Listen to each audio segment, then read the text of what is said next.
തൃശൂർ അതിരപ്പള്ളിയിൽ വീണ്ടും കാട്ടാനയെ പ്രകോപിപ്പിച്ച് ബൈക്ക് യാത്രികർ. പോത്തുപാറ ഉന്നതിക്ക് സമീപം തമിഴ്നാട് സ്വദേശികളാണ് ആനയെ പ്രകോപിപ്പിച്ചത്. ദൃശ്യങ്ങൾ 24 ലഭിച്ചു. അതിലേക്ക് ആദ്യം.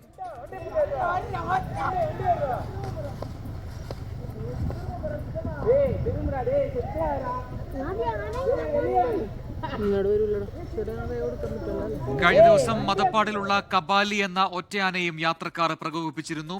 സൂരജ് സജി തൃശൂരിൽ നിന്ന് ചേരുന്നു കൂടുതൽ വിവരങ്ങളുമായി. സൂരജ്, ഇതിപ്പോൾ ആവർത്തിക്കപ്പെടുകയാണ് ഇത്തരം സംഭവങ്ങൾ. കബാലിയെ പ്രകോപിപ്പിച്ച വാർത്ത നമ്മൾ നേരത്തെ പ്രേക്ഷകരിലേക്ക് എത്തിച്ചതാണ്. ഇതിപ്പോൾ മറ്റൊരു സംഭവം സമാനമായ രീതിയിൽ, അതോടും കുറച്ചുകൂടി അടുത്താണെന്ന് തോന്നുന്നു ഈ ആന ഉണ്ടായത് എന്ന് തോന്നുന്നു. അതിൽ എന്തെങ്കിലും നടപടി ഉണ്ടായിട്ടുണ്ടോ?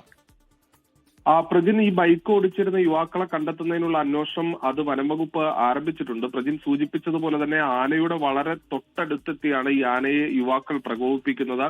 തമിഴ്നാട്ടിൽ നിന്നെത്തിയ വിനോദസഞ്ചാരികളായ യുവാക്കളാണ് ഈ ബൈക്കുമായി ആനക്കരികിലെത്തി വലിയ പ്രകോപനം ഉണ്ടാക്കുന്നത്. ആദ്യഘട്ടത്തിൽ ആന ഇത് ശ്രദ്ധിക്കുന്നില്ല. പിന്നീട് ആന ഈ ഈറ്റക്കാട്ടിൽ നിന്ന് പുറത്തേക്ക് ഇറങ്ങി വരുന്നുണ്ട്. അപ്പോഴും യുവാക്കൾ പിന്തിരിയുന്നില്ല. പിന്നീട് ഈ ആന യുവാക്കളെ ഓടിക്കുന്നതും യുവാക്കൾ അവിടെ നിന്ന് ഓടി രക്ഷപ്പെടുന്നതും ദൃശ്യത്തിൽ വ്യക്തമാണ്. ഇത് പോത്തുപാറ ഉന്നതിക്ക് ചേർന്ന ഒരു പ്രദേശമാണ്. പ്രത്യേകിച്ച് നിരവധി കുടുംബങ്ങളടക്കം താമസിക്കുന്ന മേഖലയാണ്. അവിടെയാണ് ഈ ആനയെ പ്രകോപിപ്പിച്ചിരിക്കുന്നത്.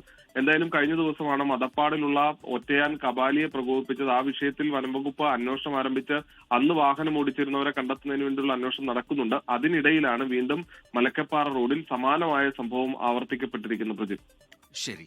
സൂരജ് സജിയാണ് തൃശ്ശൂരിൽ നിന്ന് വിശദാംശങ്ങൾ നൽകിയത്. ലോകത്തെവിടെയായാലും ഏത് സമയത്തും 24 വാർത്തകളും ഓഗ്മെന്റഡ് റിയാലിറ്റി പാക്കേജുകളും എക്സ്പ്ലെയിനറുകളും വിശദമായി കാണാൻ ഞങ്ങളുടെ യൂട്യൂബ് ചാനൽ നിങ്ങൾക്ക് സബ്സ്ക്രൈബ് ചെയ്യാം.